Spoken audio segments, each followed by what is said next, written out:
It's an interesting one because on the one hand, you want your coach to have fight experience so that they know what you'll be going through when you go through fights, right?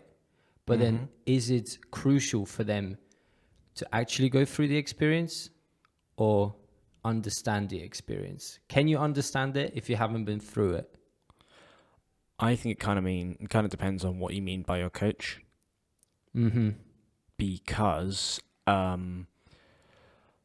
coach for us is not the same as a coach for someone like Jones. Yes, that's very true. Coach for us is not the same as a coach for a professional fighter. And a coach for an amateur fighter and a coach for people who don't fight at all is going to be very different to a coach who is for purely professional people. Yes.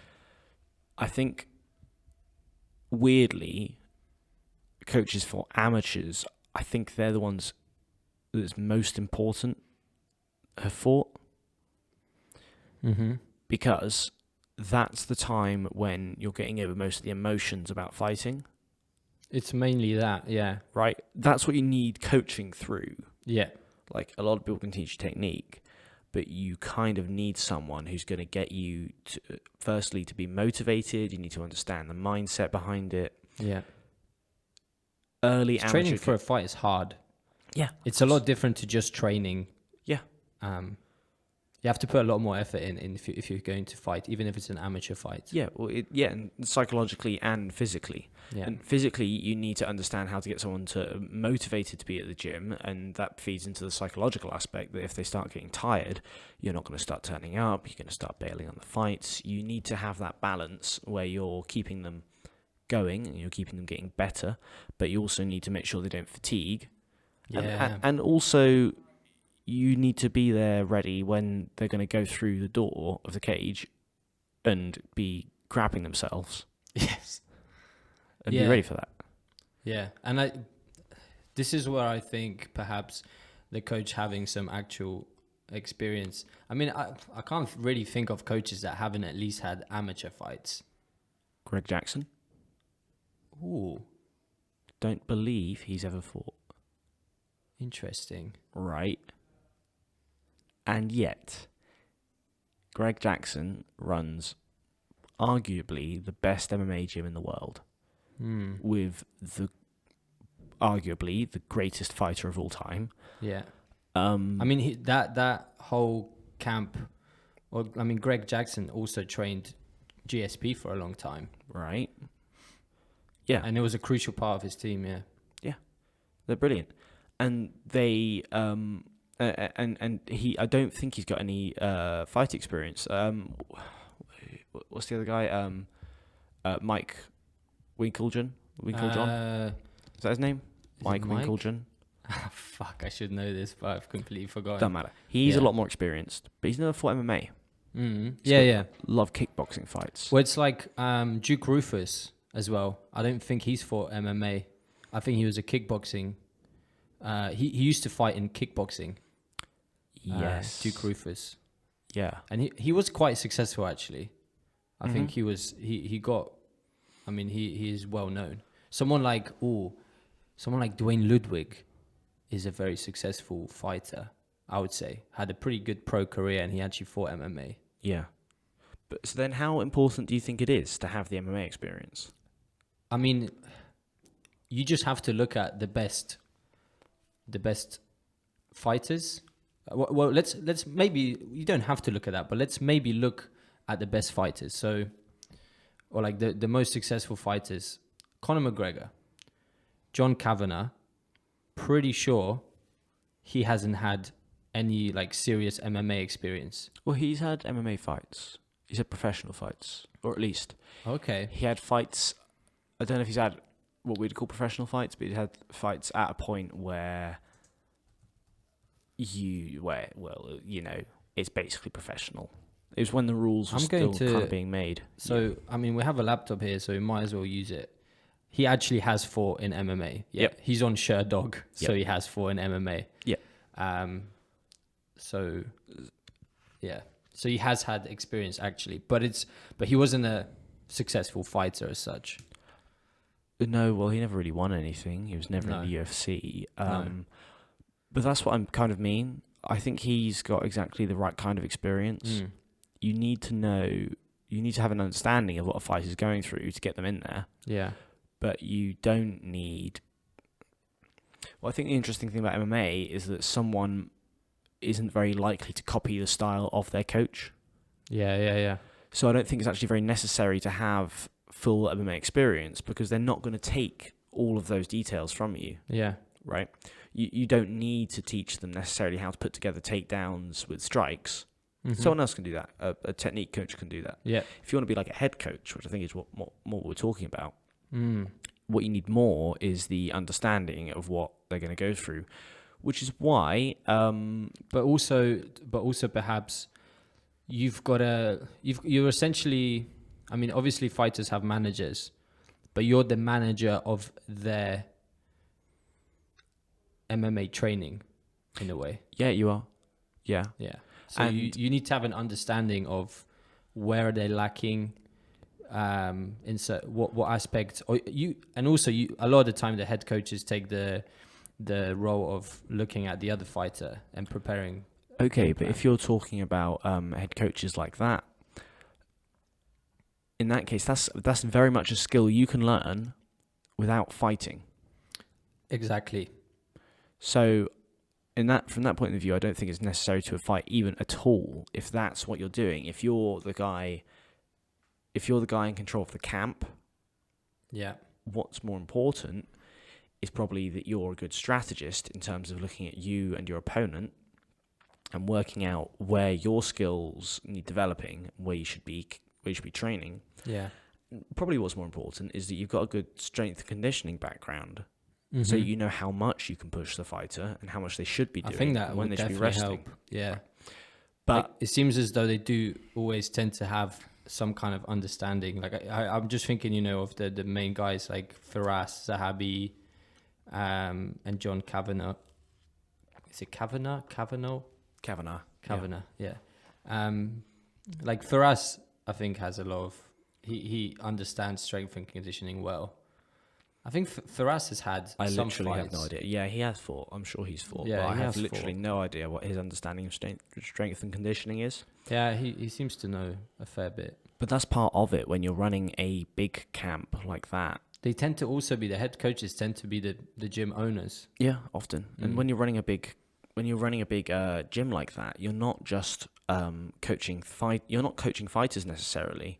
You're the head of. You're more like a CEO. You're the head of an organization. You need your specific people under you. Yeah. Who specialize in striking. BJJ, Exactly. putting it all together, strength and conditioning. Yeah. You need to just, if you're the really key thing for a head coach is being able to manage those other people. I think exactly. You need to be a good manager and a good strategist. Yeah. But you, of course, you have to understand the game. Like you couldn't. I don't think someone who hasn't had training experience or isn't, because what we're talking about right now is, this is mainly MMA, because we can go on to this for other martial arts. It's a different story, I think, in terms of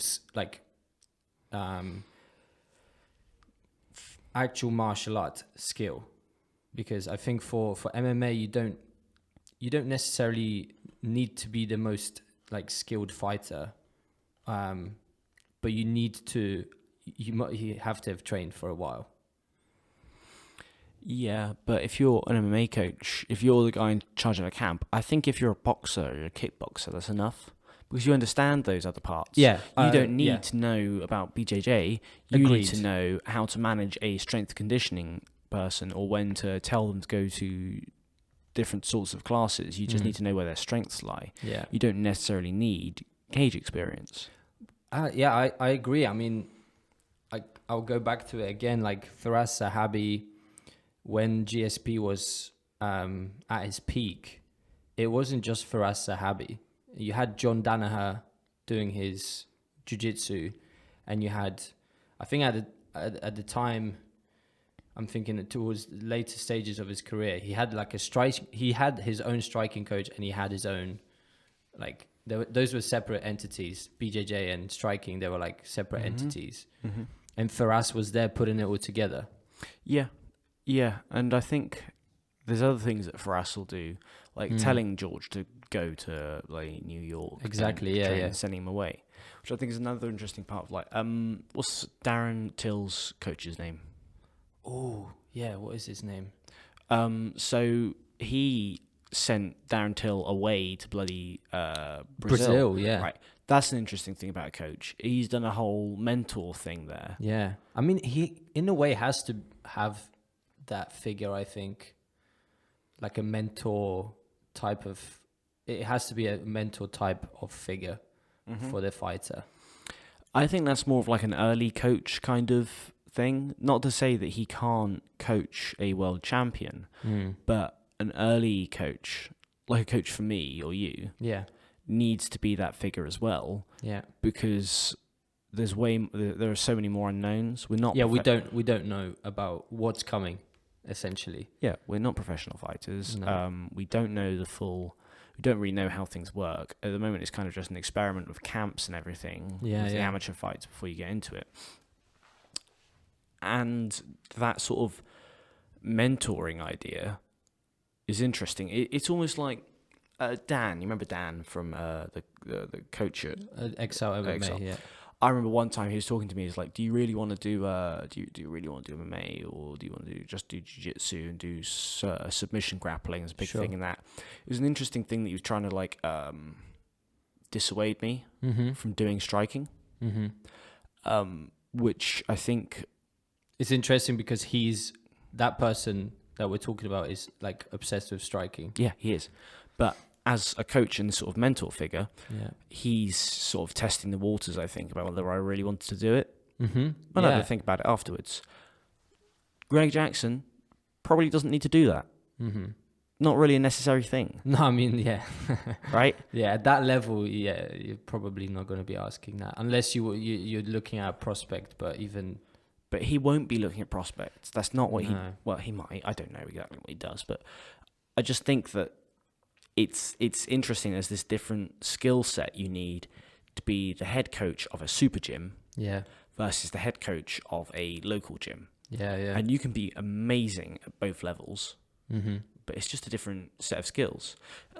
Dan's not a person manager. He doesn't have a whole team that he's sorting out. He's just coaching individuals. I mean, obviously Greg Jackson's still doing coaching for individuals. You see him, I think they do some, but it's, I mean, but the important part for him is being able to manage a camp, not being able to like be a mentor to specific fighters, which can be an important thing later on. But I think, if you look at the best place to look is the UFC roster for this, because head coaches don't necessarily appear in those numbers elsewhere. I think when you look at BJJ or something, you're looking the coach. I don't think in BJJ necessarily a coach has to have been a killer in competition, but he would have practiced the art for a long time. And no, but isn't that just the same as the MMA part? Maybe not, because a jiu-jitsu coach is very specifically a technique coach. It's very different to being a head of an MMA camp. But the thing is, you don't need to be a killer in MMA to be a coach. And you don't necessarily need to be a world champion in jiu-jitsu to teach it either. I don't think you do. It might help you to set up a club or... Yeah, but that's not about being it's about being a successful coach. It's not about being a good coach. We're not talking about successful coaches necessarily. Like what makes a good coach is more important. I think. And the jiu-jitsu thing again, most jiu-jitsu coaches are going to be more on the level of the amateur MMA, the small MMA coaches, the people who need to be mentors and just like motivating and teaching skill, not managing every aspect of your life, especially because BJJ is far more of a casual sport than MMA is. Absolutely. Yeah, we touched on this in the previous episode. the fact that like BJJ is much more casual. Like if you go to if you're doing MMA, chances are you're gonna want to fight at least amateur level. Mm-hmm. Yeah. Yeah. But even a lot of people need to do jiu-jitsu, but they want to compete in jiu-jitsu. Mm-hmm. But you know what? If my coach has never competed, I'd be a bit weird about that. Yeah. Like, not at all. Not at all is a problem. And I actually think, can you even get a black belt without having had any? Fair point. Probably not. That's what I'm thinking. I feel like I don't know what different schools will have different criteria, but I think like, for example, in my school, I think the fighters have to have had at least some competition experience to get past into the higher belts. Then maybe jiu-jitsu is a bit different because you automatically filter out anyone who's not competed. But then I think, at the same time, it's not really fair for people who just want to learn the art for them, and they've been, consistent and coming, for them to not be promoted in a way. But yeah, but anyway. the important part is about understanding like where people are at in competition. It's about understanding and empathizing with them. Yeah. And I'm not saying you can't do it without competing. Mm. Clearly, Greg Jackson doesn't compete. Yeah. Understands very well what people are doing. But it's quite hard to get that understanding without competing in jiu-jitsu and in MMA and in everything else. Yeah. The more you get into competition, the more you need a coach who can understand what you're going through, but to get you through it. See, I wonder if you need the experience, because I think you can still be a good, not mentor is not the word I'm looking for. You can still be someone who guides them mentally without necessarily. I feel like you just don't necessarily need to have been in those situations. Like, you can understand those situations because it's a struggle. It's not like, yes, there are particularities about those struggles. Do you think you don't need to be in those situations to understand them? I want to say that you do, because I think then you really understand them. It's kind of like, thinking that what it's like to be depressed without having been depressed. Like, you just don't know until you're really in those positions. But like, I wonder if you know enough about strength of mind, about psychology in a way that you can still guide your fighter, having not been through those experiences. But then, will the fighter feel like, what the hell is this guy talking about? He's never been through it. I'm not saying you can't. I'm just saying it's pretty unlikely. Like, imagine a motivational speaker who's like 23 years old.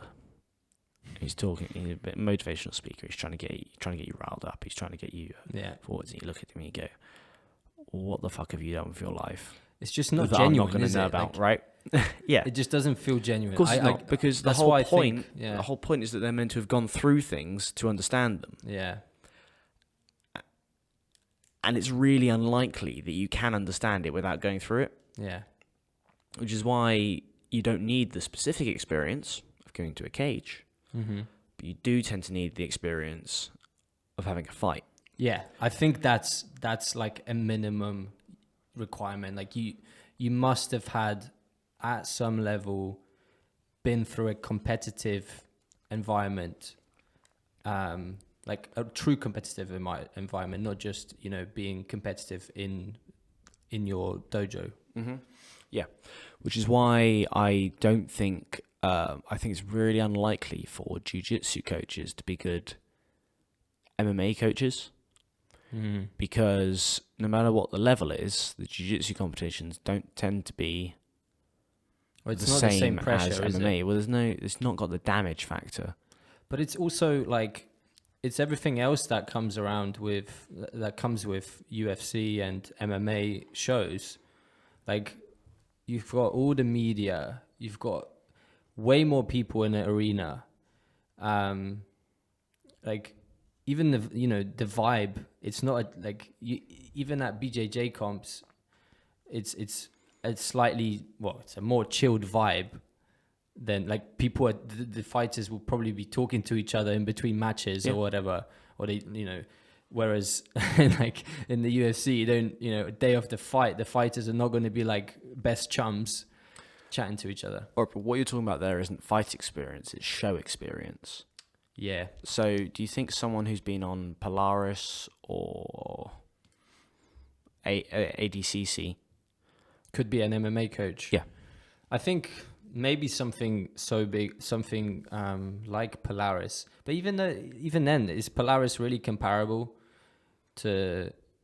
But then at the same time, actually, whilst we're on the same wavelength, someone like Greg Jackson,